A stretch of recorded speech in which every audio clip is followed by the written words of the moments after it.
오늘 우리에게 주시는 하나님의 말씀은 사도행전 7장 1절부터 16절까지의 말씀입니다.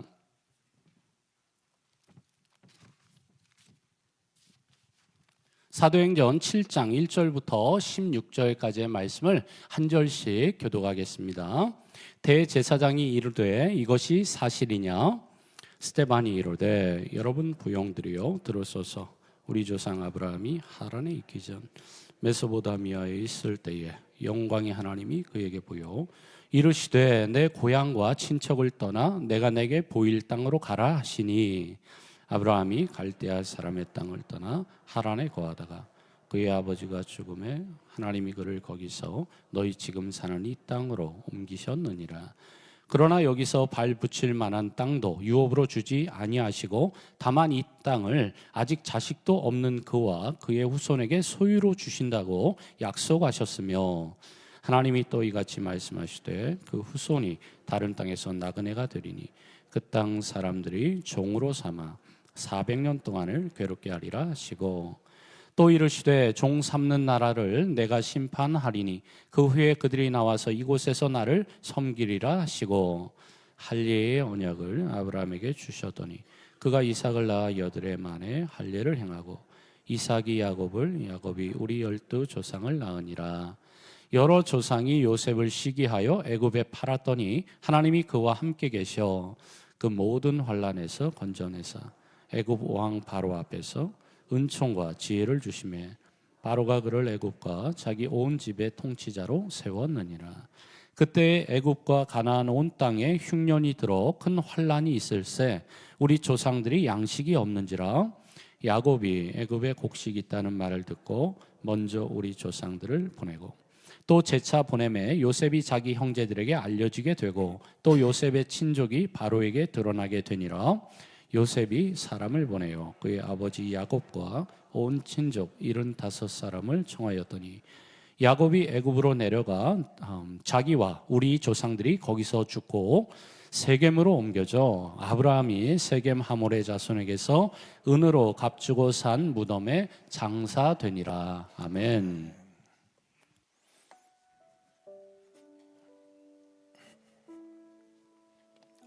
할렐루야. 오늘 주일 예배 오신 성도님들 진심으로 축복하며 환영합니다. 잘 오셨습니다.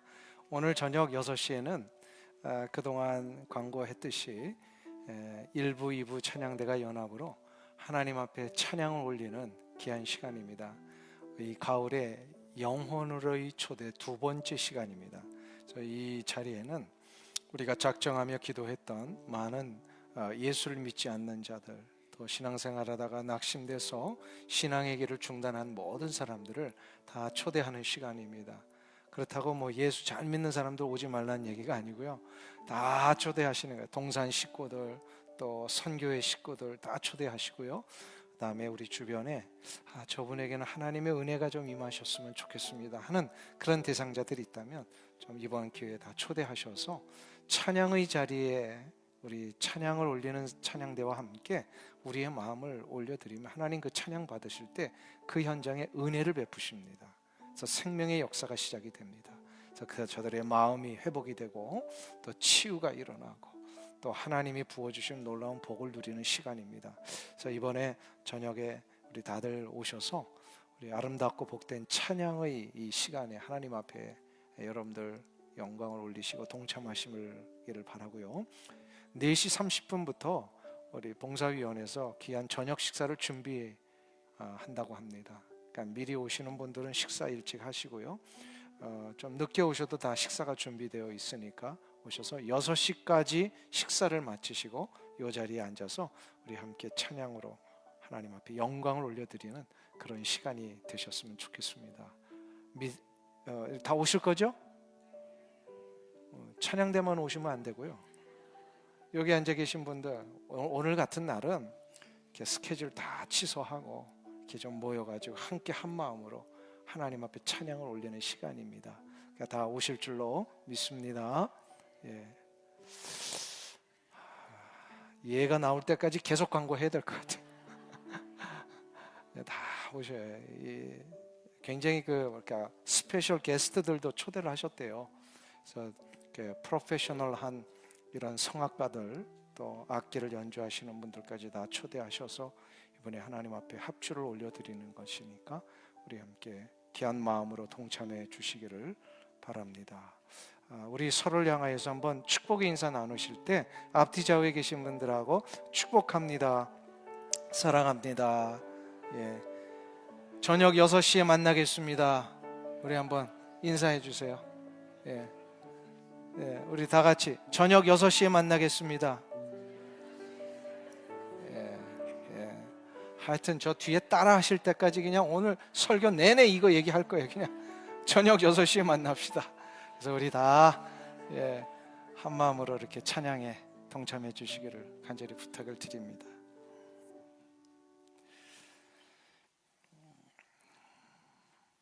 스데반은 지금 유대인들의 거짓 증언 때문에 산헤드린 공의회에 회부되어 재판을 받고 있습니다. 이 공의회 의장인 대제사장이 스데반을 향하여 이렇게 신문을 합니다. 지금 증인들의 한 말이 다 사실이냐?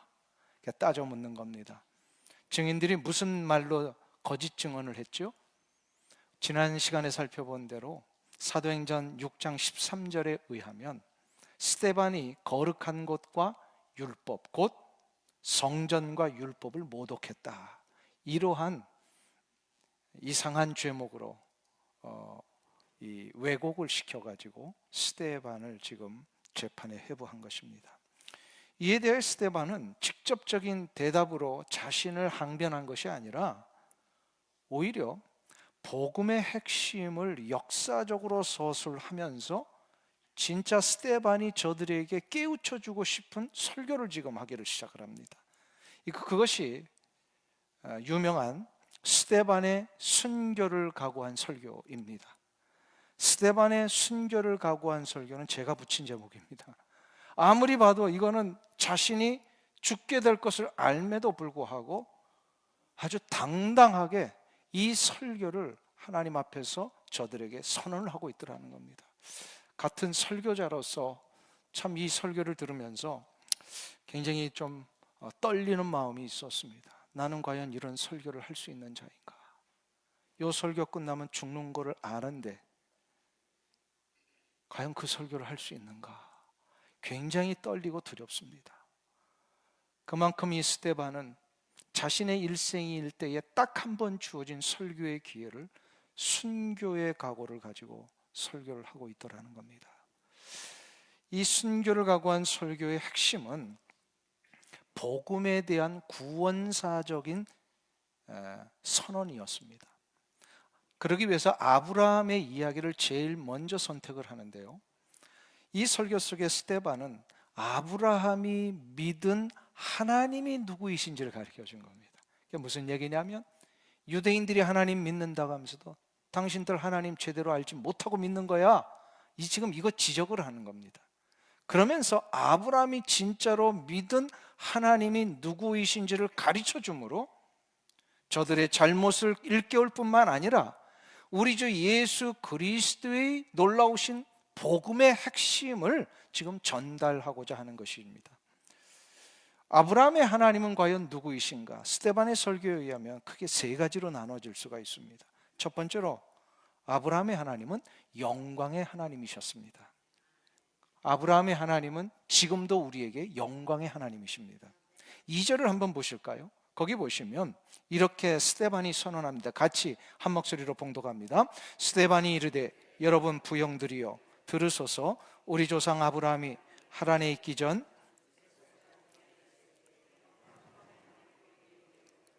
아멘. 우리가 알고 있듯이 아브라함의 고향은 갈대아 우루, 오늘 표현대로 하면 메소포타미아 지역입니다. 지금으로는 이라크 남부 지역이라고 할 수가 있습니다. 그러니까 굉장히 먼 지역이죠. 가나안에 비하면은. 그의 고향이 메소포타미아인데 거기서 아브라함이 뭐 하던 사람이라고요? 뭘 했던 사람입니까? 이미 우리가 알듯이 여호수아 24장 2절에 의하면 여호수아는 이거를 정확하게 이스라엘 백성들에게 일깨워 줬습니다. 24장 2절 여호수아를 한번 같이 읽겠습니다. 여호수아가 모든 백성에게 이르되 이스라엘의 하나님 여호와께서 이같이 말씀하시기를 옛적에 너희의 조상들 곧 아브라함의 아버지 나홀의 아버지 데라가 강 저쪽에 거주하여 다른 신들을 섬겼으나. 아브라함의 아버지 데라가 뭘 했다고요? 다른 신들, 우상숭배했다는 거예요. 아버지가 지금부터 4천여 년 전에 그 집안에서 가장이 뭘 믿으면 그 자식들은 그대로 따라가기 마련이었잖아요. 이건 우리가 너무나도 상식적으로 이해할 수 있는 일입니다. 아버지 데라가 우상숭배를 했다는 것은 아브라함 역시 우상숭배하던 자였다라는 뜻입니다. 김성일이라고 하는 유명한 기독교 작가가 계시는데, 그분이 이 아브라함에 대한 이야기를 소설로 상상 속에 쓴 건데 성경을 근거로 했는데요, 어떤 이야기가 나오냐면 아브라함의 아버지가 우상을 잘 만들어 가지고 이거를 그 주변에 있는 사람들한테 막 팔면서 그거를 아브라함이 어린 시절부터 막 돌아다니면서 이거 딜리버리 하면서 살았다, 뭐 이런 식의 그 상상을 펼치면서, 정확한 팩트는 뭐예요? 우상숭배했다는 거예요. 뭐 소설이니까 여러 가지 표현을 다르게 했겠지만, 여기서 우리가 분명히 아는 것은 유대인들이 그토록 자랑스러워하는 아브라함이 실제로는 지극히 초라한 출신이었다라는 겁니다. 이런 아브라함을 하나님이 직접 찾아오셨는데 스데반은 그 하나님을 뭐라고 표현했어요? 영광의 하나님이시다. 이게 무슨 뜻입니까? 전혀 다른 차원의 하나님, 감히 인간으로서는 범접할 수 없는 그 놀라운 하나님, 영광의 보좌에 앉아 계시다가 우주를 통치하시고 만물의 찬송과 경배를 받으시기에 합당하신 그 하나님이시라는 거예요. 영광의 하나님이시라는 거예요. 우리와는 전혀 다른 차원의 하나님. 하나님 보실 때 인간은 아무것도 아닙니다. 그런 하나님께서 지금 이런 초라한 비천한 아브라함을 찾아오셨다. 왜 찾아오셨을까요? 아브라함을 구원하시기 위하여서. 구원하셔서 하나님의 영광을 드러내는 도구가 되게 하시기 위해서. 이게 정확하게 우리를 구원하신 역사입니다. 우리가 받은 구원이 무엇인지를 안다면 나같이 비천한 자, 가치 없는 자, 어느 것도 내세울 수 없는 존재였던 나 같은 자를 영광의 하나님께서 지금 찾아오셔서 나를 구원하셨다라는 거예요. 이게 얼마나 놀라운 사실입니까? 우리 같은 자 그냥 내치시고 상관 안 하셔도 되는 분이 하나님이시잖아요. 아브라함도 그런 존재였다는 거예요. 우상 숭배하는 자. 하나님을 창세기 1장부터 보면요, 하나님을 알던 자들의 족보들이 나오잖아요. 근데 그런 족보가 아니에요. 아브라함은 이 메소포타미아 알지도 못하는 저 땅에 그냥 우상 숭배하던 그런 자를 하나님이 직접 찾아가셨다라는 거. 아브라함이 위대해서 유대인들의 조상이 된 것이 아니고 모든 이들의 믿음의 조상이 된 것이 아니라 영광의 하나님이 위대하시고 그 하나님이 하찮은 아브라함에게 은혜를 베푸셨기 때문에 아브라함 저가 구원받은 자가 되었고 하나님이 허락하신 이 놀라운 영광의 자리에 올라갈 수 있게 된 겁니다. 이것을 잊지 않고 가는 것이 참 믿음이여 신앙의 길입니다. 미국의 유명한 철학자 조지 산타야나라고 하는 분이 계신데요, 이분이 이런 얘기를 합니다. 과거를 기억하지 못하는 자들은 그것을 반복하게 되어 있다. 우리의 출신 성분을 기억하지 못하는 자들은요, 자꾸 내가 지금 뭔가 잘 돼서 능력이 있어서 여기까지 온 줄로 착각하면서 한다는 거예요. 이거 자꾸 반복한다는 거예요. 예수 믿고 나서도요, 나 같은 자를 하나님이 구원하셨다는 이 사실을 자꾸 잊어버리면 어떻게 된다는 거예요? 내가 뭐가 된 줄 알고 자꾸 하나님 앞에 교만한 마음, 그리고 마치 맡겨놓은 것 찾아내듯이 그냥 막 하나님 앞에 무리하게 간구하고, 이런 사람들이 얼마나 많습니까? 이스라엘 백성들의 문제가 거기에 있었어요. 이스라엘 백성들의 문제는 비천한 하나님을 찾아오셔서 저를 위대한 이스라엘의 조상이 되게 하신 분이 하나님이시라는 이 사실을 자꾸 잊어버리는 거예요. 그러니까 저들이 하나님 아닌 다른 거 자꾸 붙들려고 했잖아요.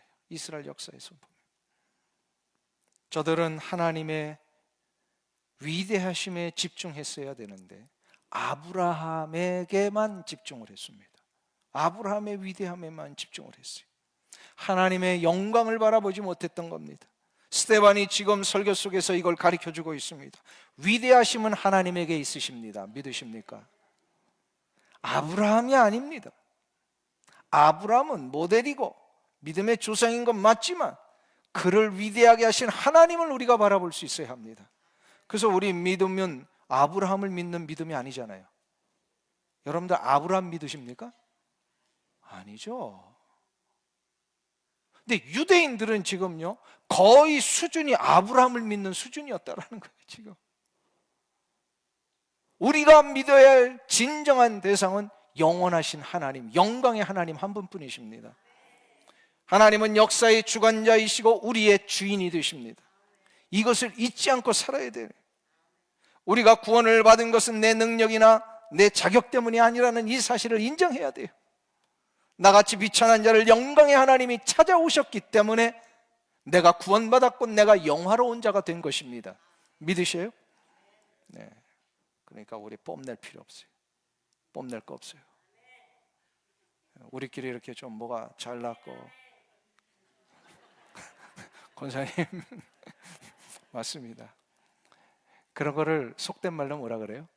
우리끼리 막 뭐 좀 잘났다고 뽐내고 막 이런 거. 네, 속된 말로 도토리 키재기. 그 모습이 그 모습이고 그 사람이 그 사람인데 우리의 자격을 따지고 능력을 따지면 넘어집니다. 이게 유대인들이 넘어진 이유가 여기에 있어요. 유대인들이 뭐 때문에 우리는 아브라함의 자손이고 하나님의 자손이라는 말보다 아브라함의 자손이라는 말을 더 좋아해요. 유대인들이요. 그리고 나서 저들은 아브라함의 자손임을 긍지를 가지고 다른 사람들을 다 멸시하잖아요. 그게 이스라엘 백성들의 아주 심각한 문제. 이게 선민의식에서 나오는 잘못된 왜곡된 사상이었습니다. 우리는 자랑할 게 누구라고요? 자랑할 분은 오직 하나님 한 분뿐이세요.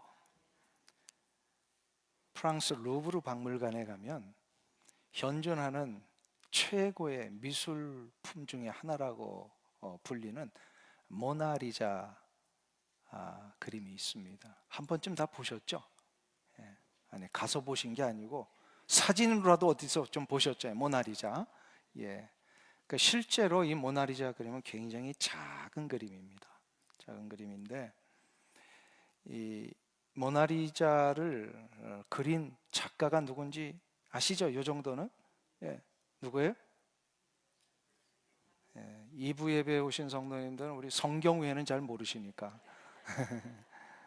레오나르도 다빈치라고 하는 유명한 이태리의 천재 화가입니다. 그 모나리자 그림의 아주 유명한 점 중에 하나가 뭐냐면 그 그림을 보는 모든 사람들이 어느 각도에서 모나리자를 보든지 간에 그 모나리자의 눈이 보는 사람과 마주치게 되어 있다고 합니다. 아주 신비한 일 아닙니까? 그러니까 이쪽에서 봐도 모나리자가 나를 쳐다보는 것 같고 저쪽에서 봐도 모나리자가 쳐다보는 것 같은 이 천재 화가니까 그런 모든 기하학적인 그런 방법을 동원해서 그림을 그린 거라고 합니다. 자, 그러면 이 모나리자의 그 눈을 보면서 실제로 내가 여기서도 나를 마주치고 저쪽에서 마주치면 어떤 마음이 들까요? 감탄이 나오지 않겠습니까? 야, 역시 세계적인 그림은 다르구나. 감탄이 나올 수밖에 없습니다. 근데 그 감탄을 모나리자의 눈동자에게 합니까? 어떠세요? 너무나도 아름다운 그 색을 만들어낸 물감이 합니까? 그 그림이 그려져 있는 캔버스에 합니까? 아니죠. 누구를 칭송을 하죠? 레오나르도 다빈치 작가에게 하게 되어 있습니다. 정확하게 이것이 바로 우리가 누구를 바라봐야 할지를 가르쳐주는 비유입니다. 아무리 우리의 모습이 신비하고 어느 누군가가 개인적으로는 좀 뛰어난 능력이 있어도 그를 만드신 하나님을 볼 수 있어야 합니다. 이게 신앙의 눈이에요. 이게 신앙인의 자세예요. 근데 이거를 놓친 자들이 누구라고요? 유대인들이에요. 저 놀라운 아브라함이라고 하는 인물을 저들의 조상이 되게 하시고, 저 메소포타미아 같은 우상 숭배하는 자리에서 저를 구해내셔서 놀라운 하나님의 믿음의 모델이 되게 해주신 역사.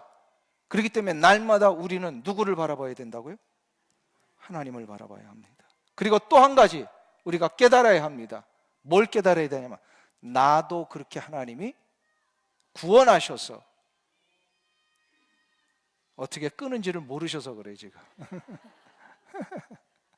예, 괜찮아요. 당황하지 말고 끄세요. 예. 이렇게 되면 저 설교가 내가 지금 무슨 얘기하다가 이렇게 되지. 예. 두 번째로 우리가 깨달아야 할 게, 우리 같은 존재도, 나같이 비천한 존재도 아브라함처럼 보잘것없었던 상태였지만 하나님 나를 구원해 내셨다라고 하는 이 사실, 이거를 우리가 깨달아야 합니다. 이게 바로 영광의 하나님이 나를 찾아오셨다라는 뜻입니다. 근데 두 번째로 스데반은 지금 사내들이 공의의 종교 지도자들을 향하여 아브라함의 하나님이 누구이신지를 또 가르칩니다. 바로 아브라함의 하나님은 이방 땅에도 계시는 하나님이시다. 이방 땅에도 계시는 하나님이 바로 아브라함의 하나님이셨다라는 거예요. 2절을 다시 한번 보세요. 스데반이 이르되 여러분 부형들이여 들으소서. 우리 조상 아브라함이 하란에 있기 전 메소포타미아에 있을 때 영광의 하나님이 그에게 보여. 스데반은 지금 의도적으로 영광의 하나님께서 메소포타미아에 있던 아브라함을 찾으셨다, 이거를 강조를 하는 겁니다. 이것은 하나님께서 이방 땅 메소포타미아에도 이미 계셨다라는 뜻입니다. 유대인들은 생각하기를 하나님은 자기들의 그 지역에만 계시고, 그것도 특별히 자기들이 세우는 성전에만 계신다라고 생각을 했습니다. 성전을 통해서만 그래서 하나님 앞에 나아갈 수 있고, 자기들이 세워놓은, 더 정확하게는 지금으로 말하면은 솔로몬의 성전이요, 그 이후에 수룹바벨의 성전이요, 지금 이 사도행전이 있는 시대에는 헤롯의 성전입니다. 이 헤롯의 성전을 통해서만 하나님 앞에 나아가 예배할 수 있다, 여기에 꽉 차 있었어요. 스데반이 지금 예수 그리스도를 통하여 구원받은 자가 되고 예수님의 복음의 핵심을 깨닫고 나니까 이거 잘못된 거거든요. 사내들인 공의회의 재판 앞에 회부된 이유도 지금 저들의 왜곡된 이 성전관, 성전에 대한 이 오해 때문에 지금 스데반이 지금 잡혀온 거예요. 예수님이 성전을 열고 다시 짓겠다 하신 그 말씀을 왜곡해서 예수님이 성전 못 얻겠다 이러면서 저들을, 예수님을 몰아가 죽였잖아요. 예수님을 따르는 제자였던 수많은 사람들을 그렇게 핍박을 했고, 스데반도 지금 그런 논리로 핍박하고 죽이려고 하고 있는 것입니다. 스데반이 보니까 저들의 이 잘못되고 왜곡된 성전관 깨우쳐줘야만 됐었어요. 성전의 가장 중요한 기능이 뭡니까? 물론 구약시대 때는 성전에 나아가 우리의 죄사함을 받고 하나님 앞에 제사를 드리는 예배의 기능이 구약에서는 가장 중요한 기능이었지만, 더 궁극적으로 그렇게 함으로 뭘 가르쳐 주시려고 한 거예요? 영원한 우리의 산 제물이 되신 예수 그리스도가 진정한 성전이시다라는 거예요. 이게 성전의 진짜 의도예요. 그러므로 유대인들이 이거를 모르니까, 성전에 나갈 때는 오직 자기들의 성전을 통하여서만 모든 이들이 예배를 드릴 수 있다라고 생각했는데, 스데반이 지금 그거를 가르쳐 주는 거예요. 잘못됐다. 하나님 앞에 나아가기 위해서는 예루살렘에 세워진 성전을 통해서만 나가는 게 아니라 참 성전이신 예수 그리스도를 통해서 나가야 된다. 히브리서 10장 19절부터 22절에서, 그래서 히브리서 기자가 아주 놀라운 말씀을 우리 가운데 전하지 않습니까? 우리 한 절씩 교독을 좀 하시면 좋겠어요. 제가 먼저 읽습니다. 그러므로 형제들아, 우리가 예수의 피를 힘입어 성소에 들어갈 담력을 얻었나니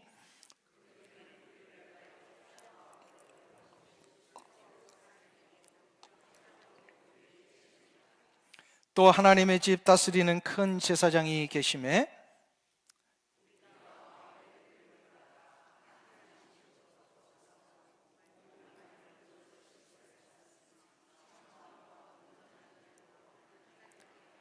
요 22절을 좀 그대로 좀 보세요. 맨 마지막에 우리가 하나님 앞에 어떻게 나간다고요? 참 마음과 온전한 믿음으로 하나님 앞에 나아가자. 이거는 무슨 뜻이냐면 나가는 것이 보장됐으니까 나가라는 거예요. 의심의 여지 없이 나가라는 거예요. 그런데 20절에서 뭐라고 그랬어요? 그 길을 나갈 수 있는 길은 우리를 위하여 휘장 가운데로 열어놓으신 20절이요.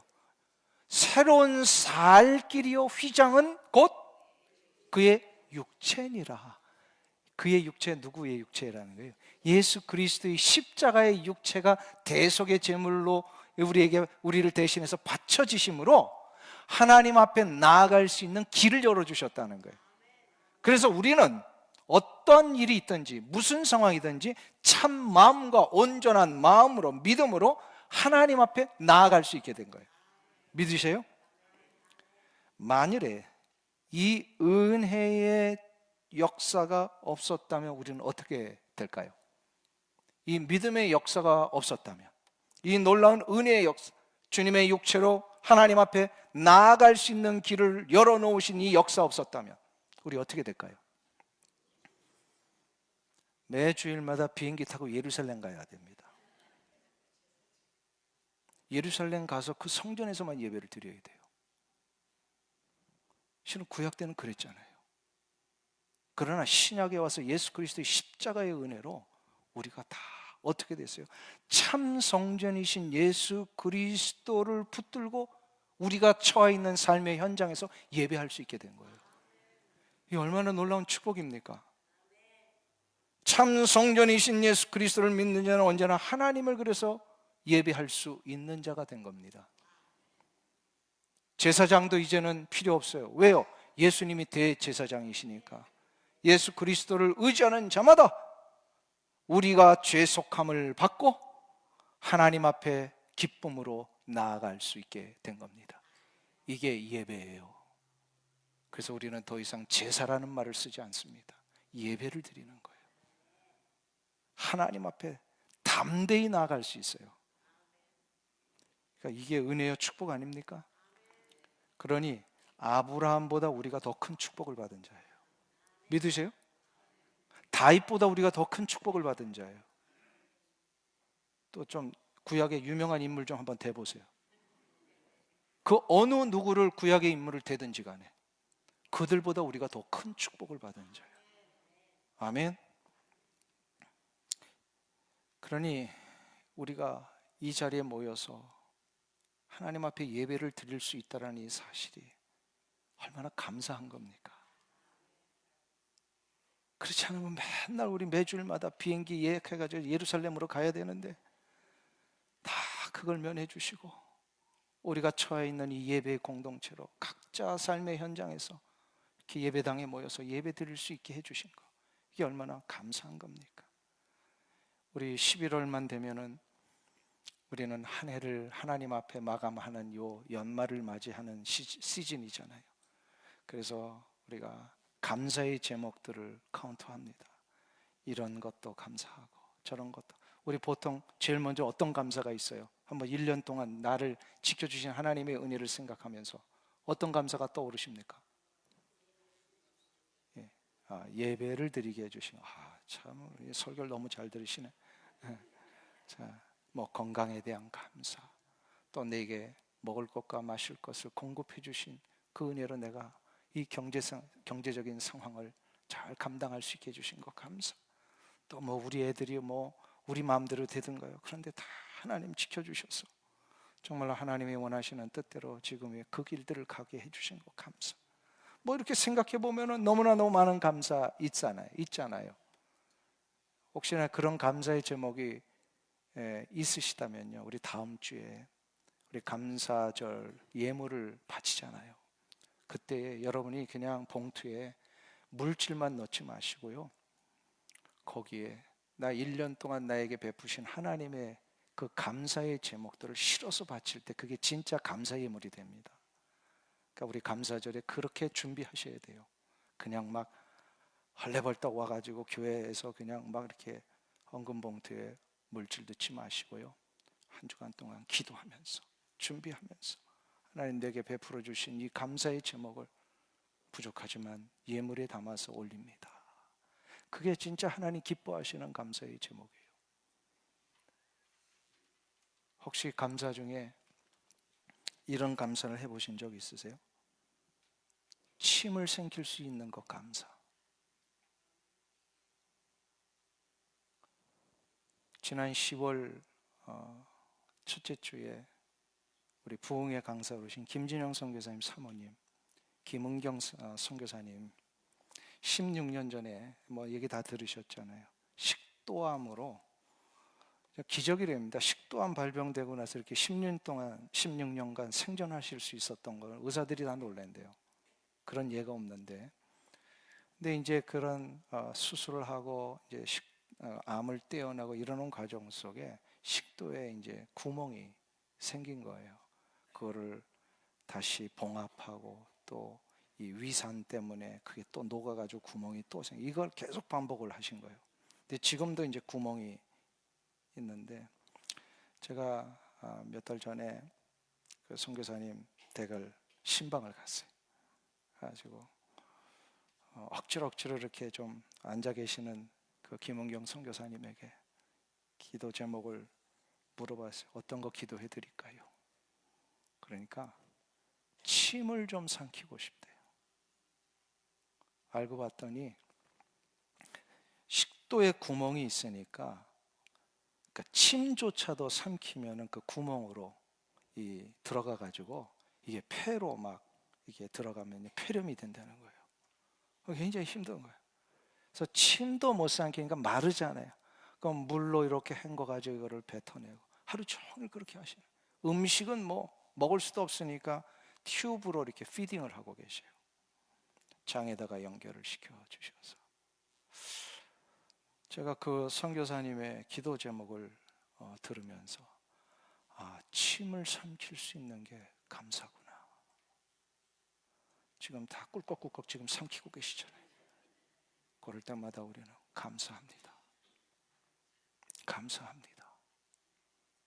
침을 삼킬 수 있는 게 얼마나 감사한지 그때 알았어요. 우리는 너무나도 많은 걸 누리고 있는데 너무나도 익숙하니까 감사가 안 나오는 거예요. 보니까 매주마다 이 자리에 모여서 예배를 드릴 수 있는 게 감사라는 거 아세요? 그렇지 않으면 우리는 어디로 가야 된다? 비행기 타고 예루살렘으로 매주 가야 되는데 근데 이 자리에 함께 모여 예배 드릴 수 있는 거 이게 얼마나 놀라운 감사입니까? 하나님이 지금 스데반을 통하여 이걸 가르쳐주고 계십니다. 하나님은 모든 곳에 계셔서 하나님 앞에 드려지는 예배를 받기를 원하십니다. 이 귀한 하나님의 소망을 우리의 삶 가운데 이뤄드리는 귀한 은혜가 있기를 축원합니다. 마지막 세 번째로 아브라함의 하나님은 언약의 하나님이십니다. 우리 3절부터 5절을 같이 한 목소리로 봉독하기를 원합니다. 다 같이 읽겠습니다. 시작. 이르시되 내 고향과 친척을 떠나 내가 내게 보일 땅으로 가라 하시니 아브라함이 갈대아 사람의 땅을 떠나 하란에 거하다가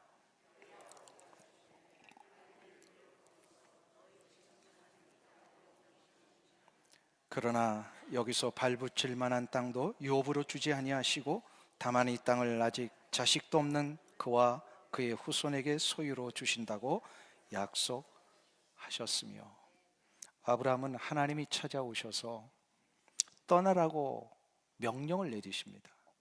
그때 아브라함이요 하나님이 찾아서 떠나는 명령 받았을 때에 그대로 순종합니다. 이유를 물었다는 기록이 없어요. 어디로 가라 하는 겁니까? 그 히브리서에 보면 갈 바를 알지 못하고 갔다 그랬습니다. 처음에 어떻게 이게 가능했을까? 가라고 하셨는데 어디로 갈지를 모르고 간 거예요. 그냥 떠나기만 한 거예요. 여러분들 보고 지금 살던데 일단 떠나, 하나님이 명령을 내리십니다. 그러면 떠나시겠어요? 하나님이 내리신 명령 맞다면, 하나님이 내리신 명령 맞으면 떠나라고 하는데 어디로 갈지는 가르쳐 주지 않고 그냥 떠나라고 하신다면 떠나시겠어요? 아멘. 할렐루야. 역시 우리 교회는 좀 수준이 다르죠. 근데 아무리 생각해봐도 이게 어떻게 가능했을까?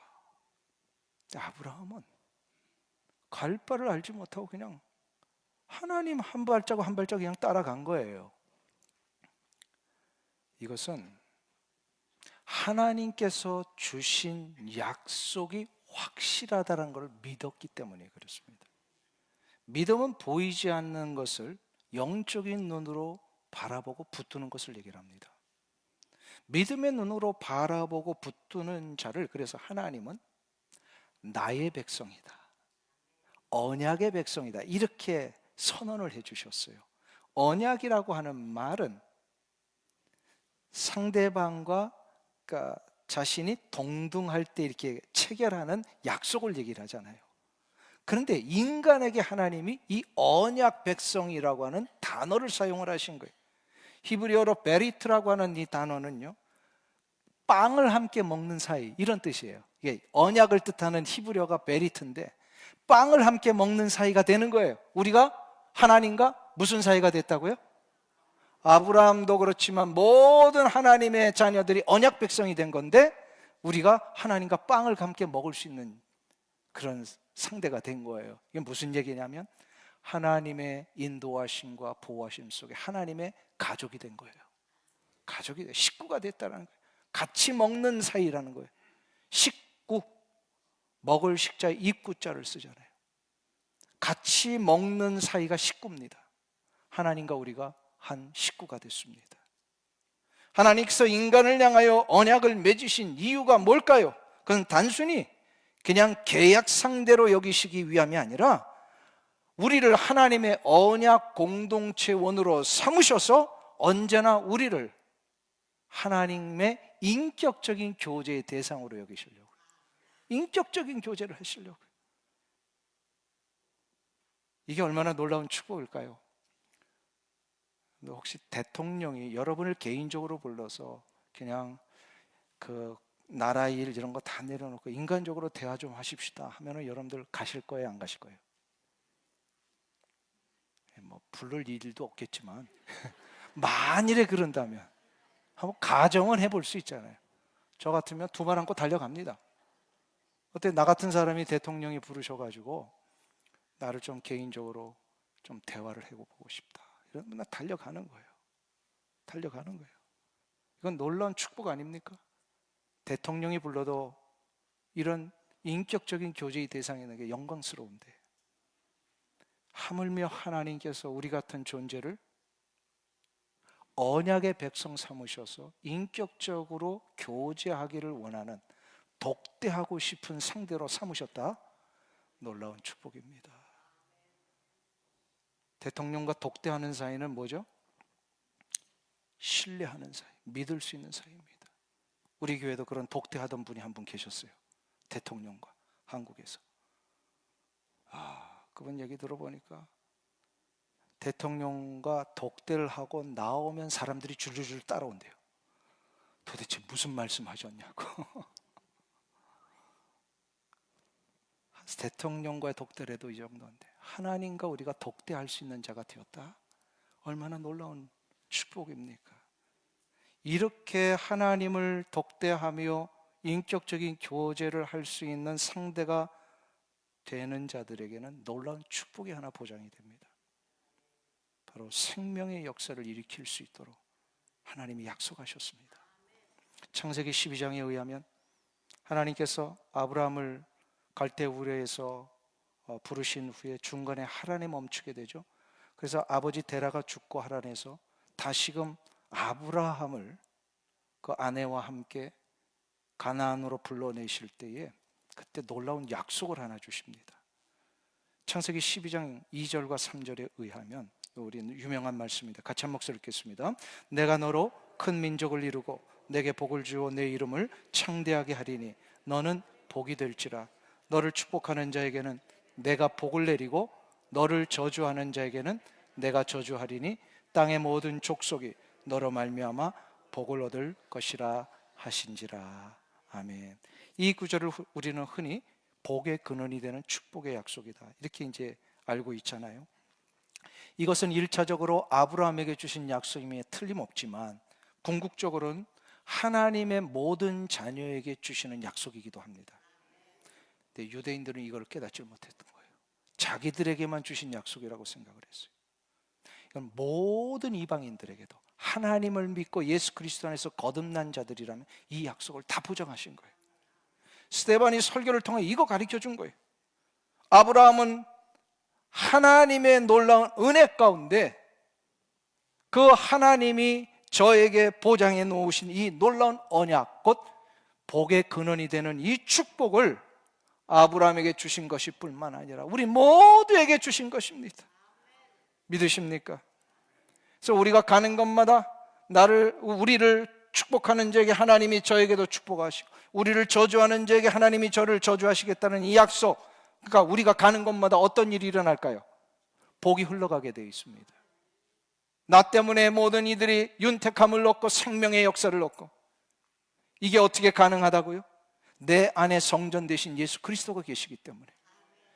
에스겔서 47장에 의하면 성전에서부터 무엇이 흘러넘치게 되어 있어요? 생명의 강수가 흘러넘치고, 이 생명의 물이 흘러넘쳐서 가는 곳마다 모든 것을 덮을 때에 생물이 살아나고 바다가 살아나고 그 모든 과실나무의 열매들이 살아나는 역사가 일어나요.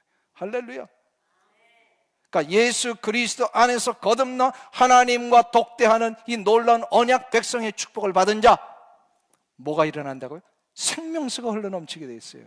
가는 곳마다 나 때문에 사람들이 다 잘되고 평강이 일어나고, 힘들었던 사람들이 용기를 얻고 말이에요. 어려움과 절망 가운데 있는 자들이 가야 할 방향을 찾게 되고, 누구 때문에요? 네, 나 때문에, 내 안에 계신 누구 때문에? 예수 그리스도 때문에. 이 생수의 강이 막 흘러넘치게 되어 있습니다. 믿으십니까? 그럼 옆에 분 생수의 강이 흘러넘치 한번 좀 보세요. 옆에 분 한번 보세요. 예수를 믿으면 이건 당연히 나오게 되어 있어요. 가는 곳마다 생명의 역사, 기쁨의 역사, 평강의 역사, 치유의 역사, 하나됨의 역사, 화해의 역사. 그분이 갈 때마다 화해가 일어나요. 근데 그분이 갈 때마다 맨날 싸움이 일어나. 그럼 어떻게 되는 거예요? 그분 요한복음 7장 38절에 의하면 나를 믿는 자는 성경에 이른 것 같이 그 배에서 생수의 강이 흘러나오리라 말씀하셨어요. 나를 믿는 자는 성경에 이른 것 같이 생수의 강이 그 배에서 흘러넘치리라. 할렐루야.